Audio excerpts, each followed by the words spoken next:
Coach Lance here with CFSJ's Inside the Box. Whether you have tight times or tight spaces, we've got you covered. What you're about to follow along with is a 1-hour class shrunk into a 10-minute video. How do we do it? We create pause points, we write out equipment lists, and we give you substitution options to where there is zero thought on your part. So whether you have a hotel room, a hotel gym, or you're lucky enough to be outside, we're going to give you that great CFSJ feel when you're not at CFSJ. So let's take a look at the equipment list. Most of the times fairly minimal, and a lot of times you can substitute these things for things you have around your house, whether it be a water bottle or a filled up backpack. So let's go ahead and grab your phone, let's check out this equipment list, and let's get going.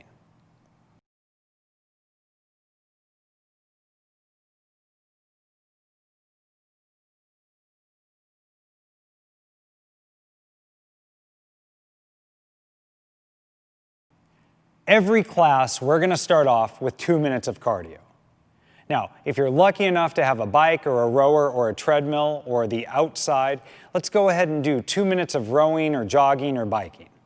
If you don't have that, then let's start off with some jumping jacks, some step back burpees, some double unders, or some other method of your choice that you can do in the tight space that you're in. If you need a suggestion, let's go ahead and do step back burpees. The thing I love most about step back burpees is they hit everything at once.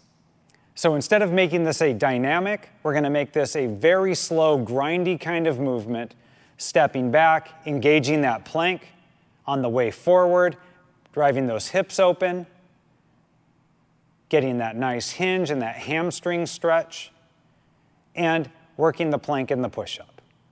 By the time you've done about 15 of these, everything is ready. Now again, it's your choice, so let's go ahead and start those 2 minutes now.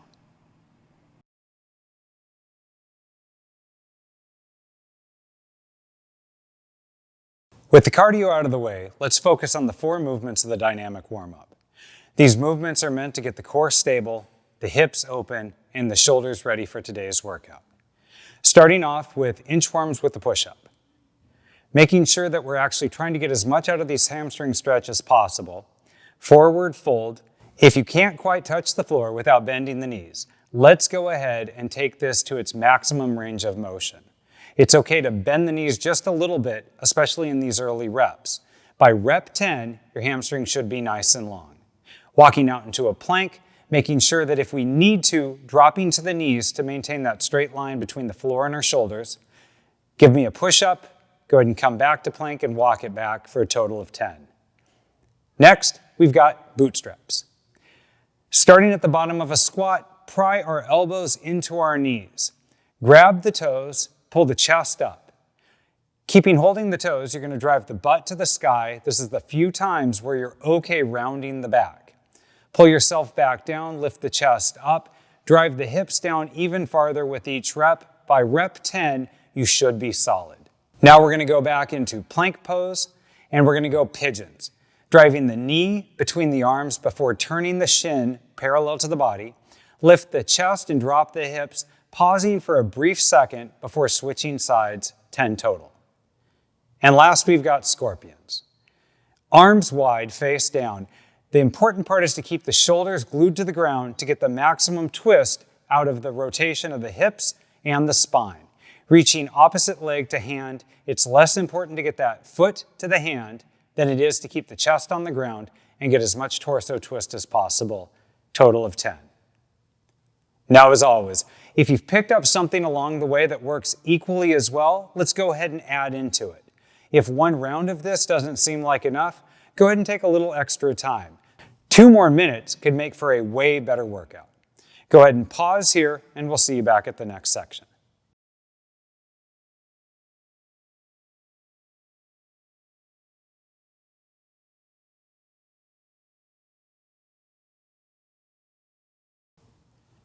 Today's activation has 3 movements meant to get us ready for overhead. We're going to start off with overhead Cossacks. No weight needed on this one. Let's go ahead and start with the feet wide, almost a sumo stance, toes pointed forward. Drifting the butt back to the heel, tracking the knee over the toe. We're going to reach those shoulders up, hands up, shoulder blades back. It's going to be a hard, hard press to keep the chest upright as we're trying to drop down into a squat. Hopefully by rep 10, you'll get this. Moving on to hip compression flutter kicks. Sitting in an L position, hands close to the knees, pressing hard through the floor. You're going to retract the legs, almost suck them back into the hips as you lift the feet, slowly fluttering 10 counts. And last, you're going to go into a plank position for plank with leg abduction. Go into a 4-point plank. Feet are going to be a little bit wider than they normally would be.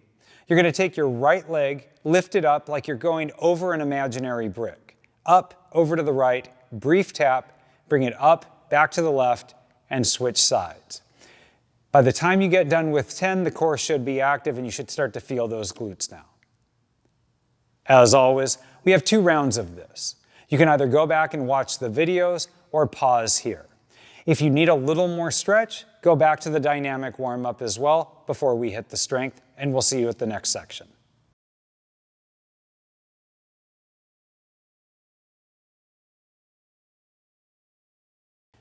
Today's strength is an all-body workout.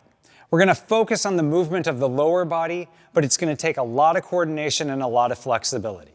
Here's the gut check. If the practice rounds don't feel well, go back to the dynamic warm-up and the activation. We're going to start off with kettlebell snatches. A dumbbell can be used as well. Let's watch Coach Devin.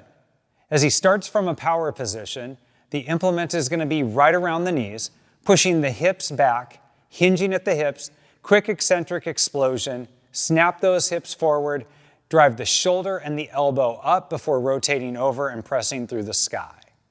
Bringing it back down in the same way. Now, if you have a kettlebell, you may choose to do a little bit of a swing. So start with a slight swing before driving that elbow up and pressing again through the sky. You're going to go 9 on the right.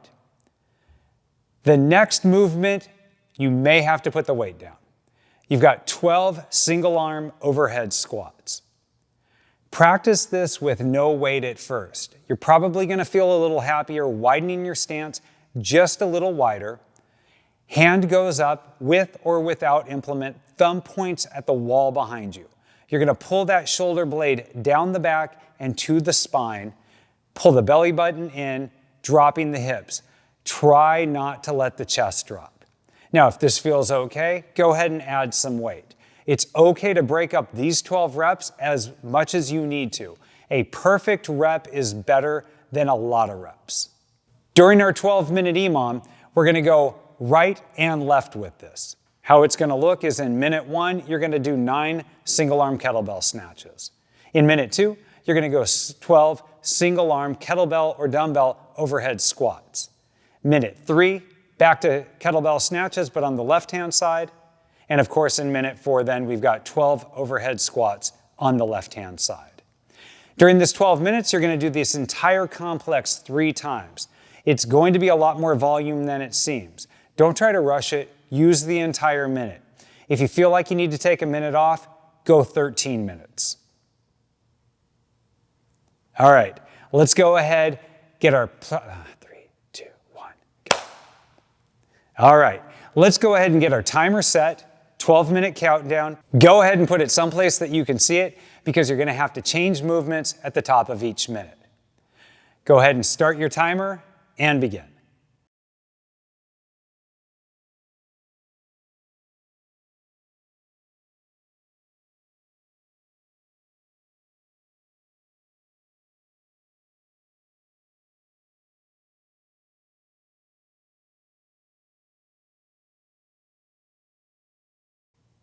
All right, let's talk about that Metcon.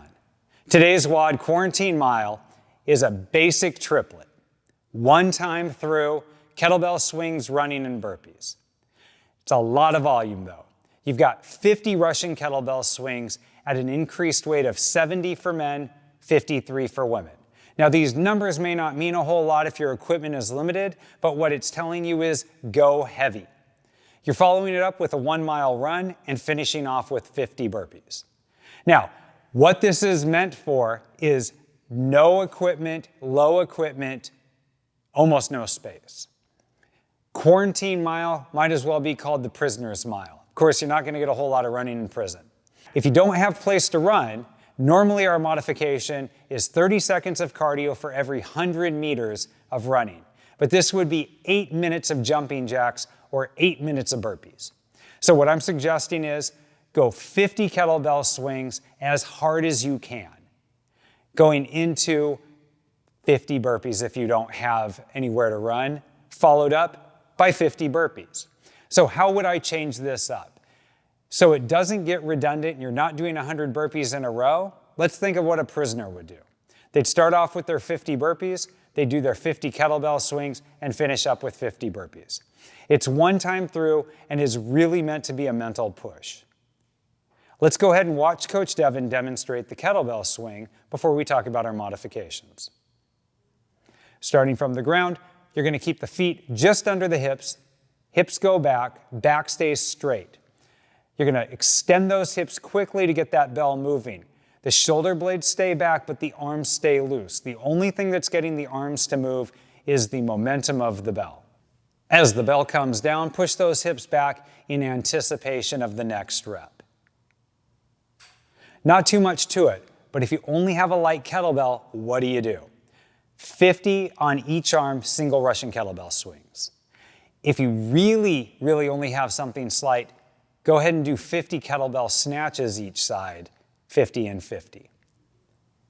So again, if you have access to equipment, we're going to go 50 kettlebell swings followed by a mile run, finishing off with 50 burpees. If you don't, my suggestion is 50 burpees followed by your 50 kettlebell swings and another 50 burpees. This is going to take you anywhere from 10 to 14 minutes. So let's go ahead and get a playlist that accommodates that. You're just going to have to get through it, so I don't really have any musical suggestions today. Let's go ahead and set a timer, and we'll begin in 3, 2, 1, go.